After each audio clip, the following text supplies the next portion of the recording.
पहला तो फैसला करना पड़ेगा असली मुख्यमंत्री कौन सा है। यहाँ तो बीजेपी का तो ऐसा काम हो रहा है, केंद्र का मंत्री पत्थर लाए जाए, स्टेट का पाट जाए, स्टेट का लगा दे, केंद्र का पाट दे।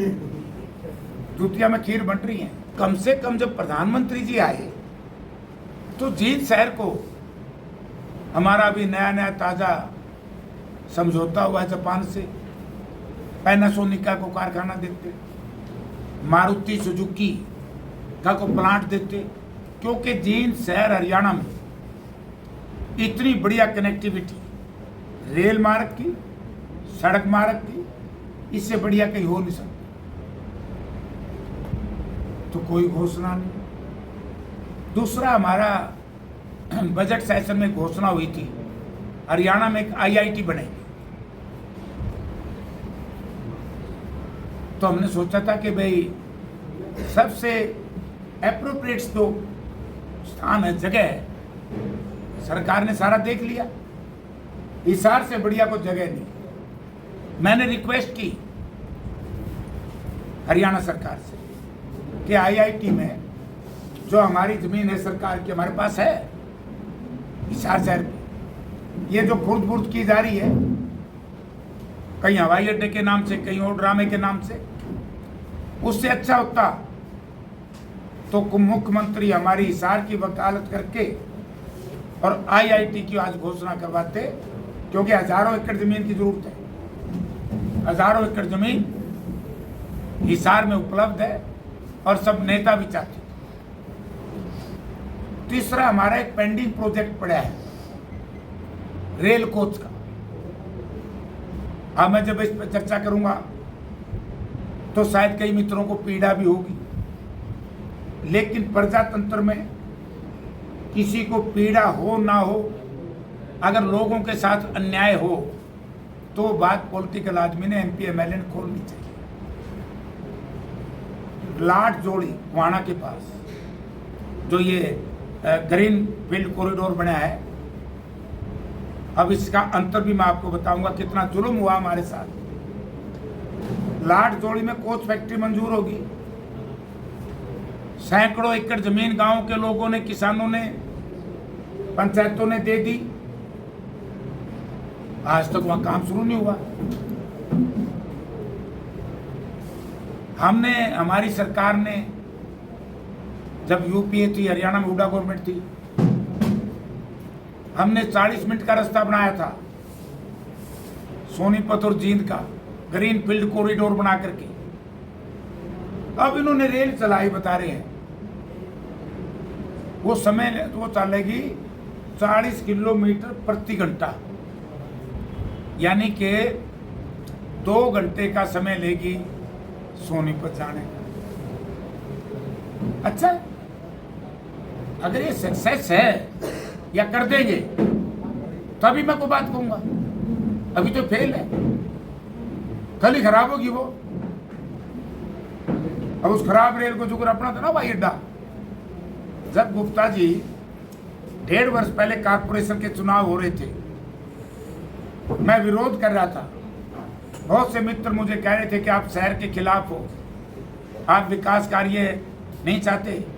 मैंने कहा था कि मैं शहर का पहला व्यक्ति हूँ शायद, एक एज ए मेंबर पार्लियामेंट, जिसने हमेशा ही शहर का मान सम्मान इज्जत करने का काम किया। लेकिन लोगों, ये कारपोरेशन में बीजेपी ने वोट लेने के लिए ड्रामा किया, बन गया क्या इंटरनेशनल एयरपोर्ट है क्या गुप्ता जी? डोमेस्टिक एयरपोर्ट हो, एरोड्रम। और जब मुझे एक माननीय ने कहा कि जयप्रकाश जी, आपकी टिकट नहीं लगेगी, आप इस जहाज में चढ़ जाओ, मैंने उस दिन एक बात कही थी कि आपके इस एरोड्रम पर सारी सुविधाएं नहीं हैं। आप ये देखिए कितना बड़ा हादसा होने से बच गया। गोयनका परिवार का या स्वर्गीय नंद किशोर गोयनका जी का पार्थिव शरीर लेकर के प्लेन आया, जहाज आया, और उसकी कितनी बरामद हुई, आग लगने से बच गया, परिवार के लोग बच गए। किसकी जिम्मेवारी है?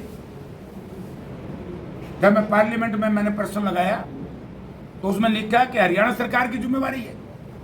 तो आज हरियाणा सरकार ये जिम्मेवारी क्यों नहीं लेती कि हमारी अब असफलता है? ये तो विफलता होगी सरकार की।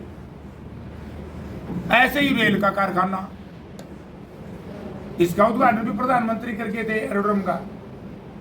अब रेल का वो रेल का आज बतावा है, मेरे पे टेलीफोन आज इनसे बुलाया एमपी साहब, वह रेल खराब होगी, क्योंकि जींद की एक सेगमेंट का एमपी मैं भी हूँ, उचाना का। बोला रेल खराब होगी, पूरा जहाज खराब हो गया। तो हो क्या रहा है देश में? बता रहे सर ये तो ट्रेन भी बहुत महंगी पड़ेगी। अभी उस पर भी आज हुआ। आपने ठीक प्रश्न पूछा। परसों जब मैं इस पर बात करने लगा तो बीजेपी के कुछ मित्रों ने मेरा विरोध कर दिया। मैंने कहा तुम ऐसे ही रोगे जैसे हम रो रहे। इंटरनेशनल एयरपोर्ट था हिसार में, प्रस्तावित था, डोमेस्टिक एयरपोर्ट की मंजूरी मिल गई थी कांग्रेस गवर्नमेंट, वहां में एरोड्रम मिला और उस पर भी मां देखो ये दुर्घटना घट गई, क्रैश हो गया, एक किस्म का बच गया। हाँ, ऐसे में भैया रेल, ये ग्रीन हाइड्रोजन, मैं तो कोई ना तो केमिस्ट्री का स्टूडेंट हूं, लेकिन हम केमिस्ट्री के स्टूडेंटों से या साइंटिस्टों से, आज मैं सुबह सैर कर रहा था यूनिवर्सिटी में, साइंटिस्टों की यूनिवर्सिटी। ये बात अलग है कि फेल कर दी सरकार ने हमारी, पूरा एचयू का तो दुनिया बना। उन्होंने बताया कि जो ग्रीन हाइड्रोजन बनेगी ये बिजली से बनेगी या डीजल से, और महंगी पड़ेगी। अगर बिजली से ही बनानी है तो फिर बिजली की रेल चल लेनी थी भाई, वोट लेने के लिए। इस तरीके से भाजपा इस प्रदेश को बर्बाद करेगी। हवाई अड्डा भी नकली, रेल भी नकली। अब कई साथी कहते थे कि हमने एक्सप्रेस वे बनाए, ये उसका रिजल्ट मैं भुगतूं। अभी 5 दिन पहले हमने मीटिंग ली दिल्ली में नेशनल हाईवे की, तो मैंने उनसे कहा 40,000 करोड़ रुपया 1 साल का टोल प्लाजा से कलेक्शन है, 40,000 करोड़। तो क्या आसान है भाई भारत केंद्र सरकार सड़क बनाने का? और सड़कों में भी गड्ढे, फाटे पड़े एक्सप्रेस हाईवे। अब मुझे सुनकर के ताजुब हुआ, ताड़ी पीटी होंगी ऐसे ऐसे विनोद म्याणा जी ने।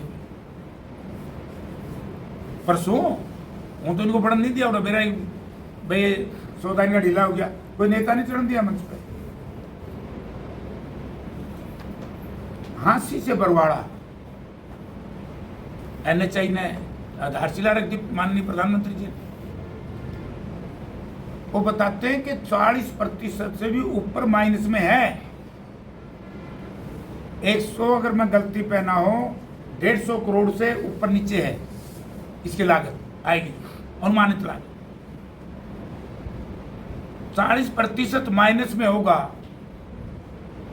तो इस पे तो 70-80 करोड़ रुपए खर्च होंगे, और 70-80 करोड़ रुपए खर्च हो गया ये वही काम होगा खड्डम खड्डा।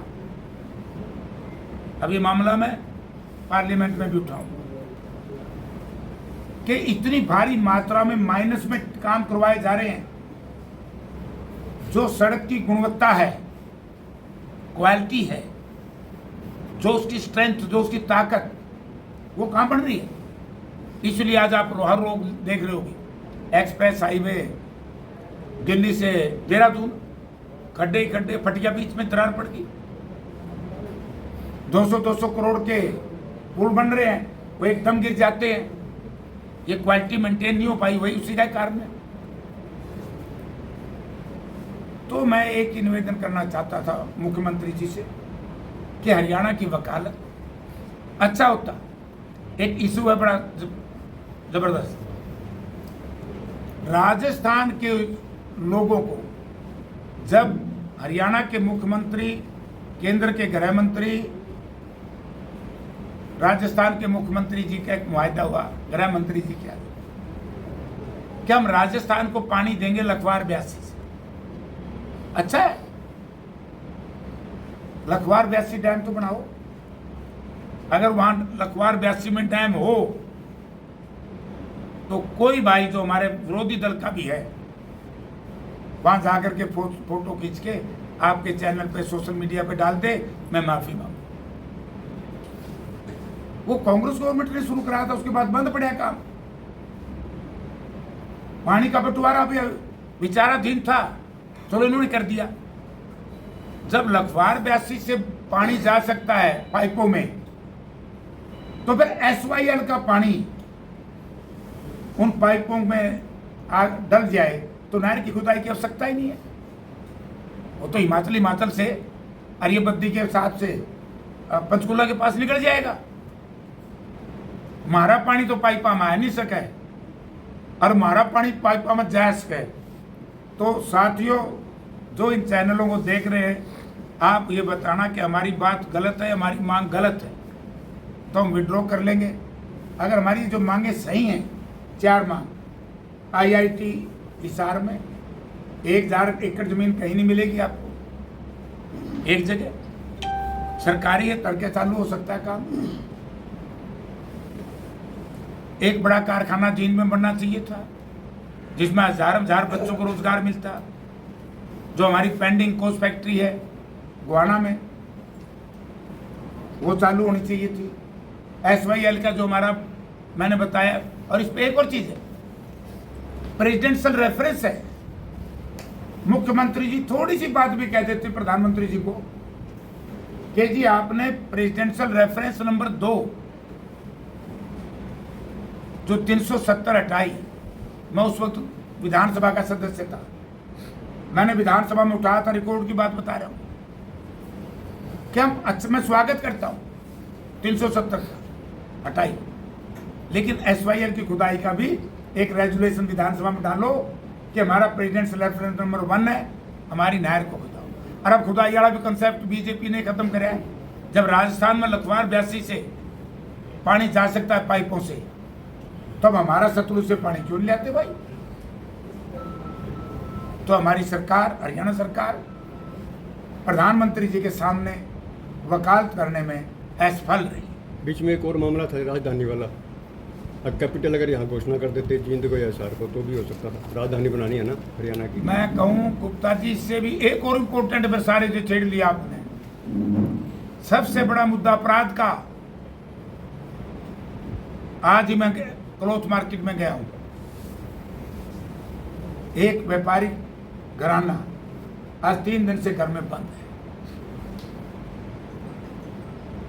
इससे बुरी शर्म की बात सरकार के सामने क्या होगी? ये ऑर्गेनाइज्ड क्राइम, जो संगठित अपराध, इसको कौन तोड़ेगा?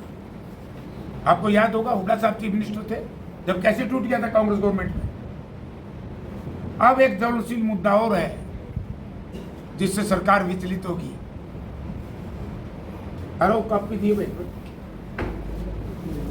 महिला वाले बुकलेट। अभी मुझे जनवादी महिला की जो हमारी अध्यक्षा और दूसरी महिलाएं थी देखे गई। वैसे भी हमारी पार्टी का भी फैसला इंडिया गठबंधन का, क्या हम इस सेशन में विवश करेंगे केंद्र सरकार को कि आज से ही महिला बिल लागू करो। ये देखिए, अखिल भारतीय जनवादी महिला समिति महिला आरक्षण विधेयक को पारित होने का संघर्ष। मैं अब एक निवेदन और करता हूं, अब मेरा दिमाग में एक और चीज आ गई। मैं जो भारतीय जनता पार्टी की महिलाएं हों, चाहे गैर राजनीतिक महिलाएं हों, हम सब ने कल का दिन, विशेष तौर से महिलाओं ने, जब 5 मिनट इस महिला आरक्षण के ऊपर ये बोलना चाहिए अपने अपने घर में कि भाई केंद्र सरकार को जब हम मानेंगे कि इसी स्थिति में 20 तारीख से ही इसको लागू करें। कांग्रेस पार्टी, इंडिया गठबंधन चाहता है, हमारे नेता आदरणीय राहुल गांधी जी चाहते हैं कि इसी स्थिति में 543 में घोषणा कल होनी चाहिए कि वह महिला आरक्षण बिल लोकसभा और विधानसभा में लागू कर दिया। अगर ये नहीं करते तो मैं ये कहूँगा कि वाक्य में ही जो एक बहुत बार चर्चाएं थी कि भारतीय जनता, जब कांग्रेस पार्टी इस बिल को लेकर के आई पार्लियामेंट में, तो उस वक्त भारतीय जनता पार्टी महिला आरक्षण की विरोधी थी उस वक्त की बात। तो लागू करो। नीट परीक्षा जो परसों रिजल्ट आया है, नीट परीक्षा में कितना बड़ा जुल्म हुआ है। मुझे तो ये पता चला है कि जो ये कोचिंग सेंटर हैं दूसरी स्टेटों में, जो उनके सारे के सारे बच्चे एमबीबीएस में एडमिशन हो जाते थे और हमारे बच्चे रह जाते थे। आज मुझे सुनकर के बड़ी खुशी हुई। एक दलित समाज का साथी मेरे पास आया, बोला जी मिठाई खाओ, मेरा बेटा भी मेरी बेटी भी नीट में पास हो गए, उनको सरकारी मेडिकल कॉलेज में दाखिला मिल गया। कितना बड़ा जुल्म हो रहा है कितने साल से। व्यापम घोटाला जब मध्य प्रदेश में भाजपा की सरकार थी, और अब देश में भाजपा की सरकार है, लगातार पेपर लीक हो रहे। हरियाणा में ग्रुप ए और बी 80% बाहर के लगाए जा रहे हैं। हमारे बच्चों को जो स्कॉलर हैं, साइंटिस्ट है, लॉ ग्रेजुएट है, ग्रेजुएट है, उनको तो डी ग्रुप में, और बाहर के लोगों को क्लास 1 अफसर। इसका भी हम विरोध करते हैं। और सबसे बड़ा विरोध मेरा है, एचपीएससी का चेयरमैन ही बाहर से ला दिया। इससे बड़ा अपमान हरियाणा की जनता का क्या होगा भाई।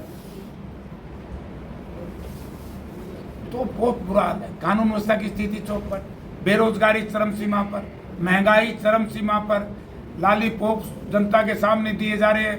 20-20 लाख रुपए तारे तो आएंगे, तो गुप्ता जी मैंने बेरा नहीं, महाराज तो आए नहीं, सर आएंगे कि लंबे समय से धरना चला था चैनत गांव में, अभी समाप्त हुआ है।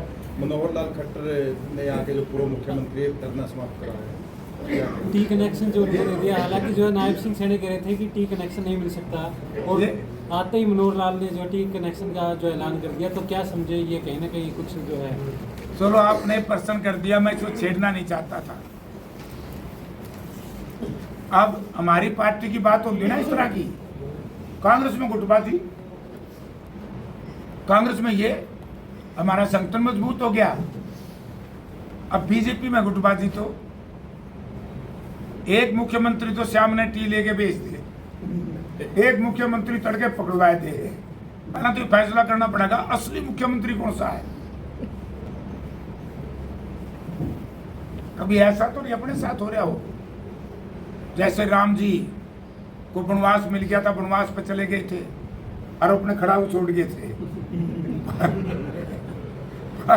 12 साल फिर अयोध्या में आके वो क्या रहा है। और अब भी कितनी शरारत है। देखो कांग्रेस गवर्नमेंट का उसका कंपैरिजन मैं 1 सेकंड के लिए कहूं, इन्होंने कहा कि 1.5 साल का नाम लिया है विनोद बिहाना का। मैं सुन रहा था, मैं जब पाइपलाइन 1.5-2 साल के बाद बनेगी उसमें से टी दी जाएगी, यही है ना। जो भूपेंद्र सिंह हुड्डा चीफ मिनिस्टर थे, भिवानी जा रहे थे, शायद पालवास गांव की बात है, लोगों ने कहा कि जी इस पाइपलाइन से मैं पानी दो। वो होता मुख्यमंत्री, दे दो भाई इनको पानी तो सबको देना चाहिए, किसी का हक ना मारो और किसी को वंचित ना रहने दो। कुछ करना था तो ये कर देते, 1.5-2 साल बाद से। तो ये आज ही घोषणा ये होनी चाहिए थी मुख्यमंत्री जी की। चलो कोई कारण रहा होगा उसमें, मैं नहीं पढ़ता, इनका इंटरनल लड़ाई आपस की, मंत्रियों की भी बड़ी भारी है। यहाँ तो बीजेपी का तो ऐसा काम हो रहा है, केंद्र का मंत्री पत्थर लाए जाए, स्टेट का पाट जाए, स्टेट का लगा दे, केंद्र का पाट दे। जूतिया में खीर बंट रही है। 29 के चुनाव में भाइयों को छठी का दूध याद आएगा बीजेपी के लोगों को, जब जनता के बीच में जनता प्रश्न करेगी, हिसार में जाएंगे कि भाजपा के लोग नेताओं हम आईआईटी के लिए जगह दे रहे थे, क्यों नहीं बनवाई। जींद में जाएंगे, क्यों नहीं कारखाना लगवाया।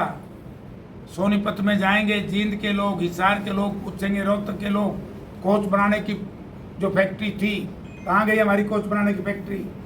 पूरा दक्षिण भारत में जाएंगे, सरसा से लेकर के वापस चंडीगढ़ तक SYL नहर पाइप से क्यों नहीं अनाउंस करवाते। कोई पर्सन इनसे पूछेंगे।